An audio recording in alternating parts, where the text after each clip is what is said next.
Je suis Anne Chamizo, je suis issue de la promo 2008 en optronique. Actuellement, je suis consultante en transformation numérique et je travaille pour un client à Paris.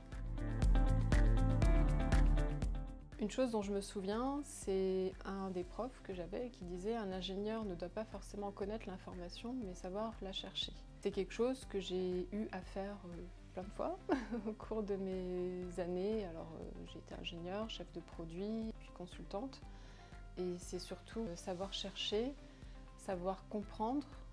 Par exemple, pendant mes années où j'étais chef de produit, je faisais l'intermédiaire entre le service marketing et la R&D et savoir adapter mon discours en fonction des personnes que j'avais en face. Donc par exemple, quand l'équipe R&D me disait que c'était pas possible, je dis je pense que si.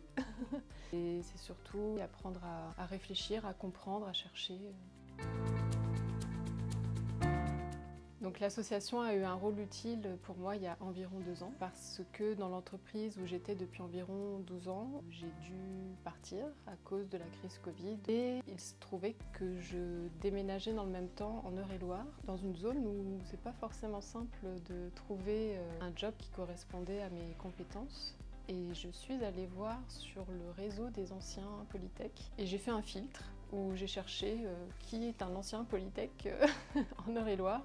Et il se trouvait qu'il y avait, donc c'était issu de Polytech Tours, un créateur d'entreprise, c'était une boîte de conseil, donc c'est comme ça aussi que je suis rentrée dans le conseil. Et en fait, je pense que si j'avais pas fait cette recherche par le réseau des anciens, je l'aurais jamais trouvé. Pour moi, la parité homme-femme, c'est pas tellement un sujet.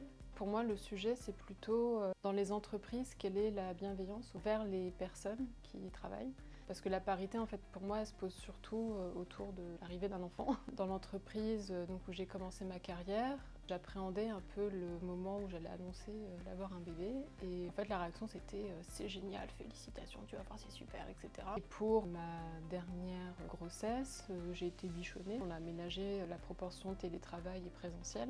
En revanche, c'était plutôt au retour de congé maternité de ce dernier enfant où là, ils ont un peu oublié que voilà, j'avais un enfant de plus. Et que pour moi, dans toute ma carrière, il n'y a pas eu de faveur ou de défaveur parce que j'étais une femme. Et c'est juste, est-ce qu'on travaille avec des personnes bienveillantes ou pas? Pour l'anecdote, dans le cabinet de conseil où je travaillais juste avant, c'était dans le milieu du numérique. En général, c'est plutôt masculin, donc ils étaient contents quand ils avaient des femmes en candidature.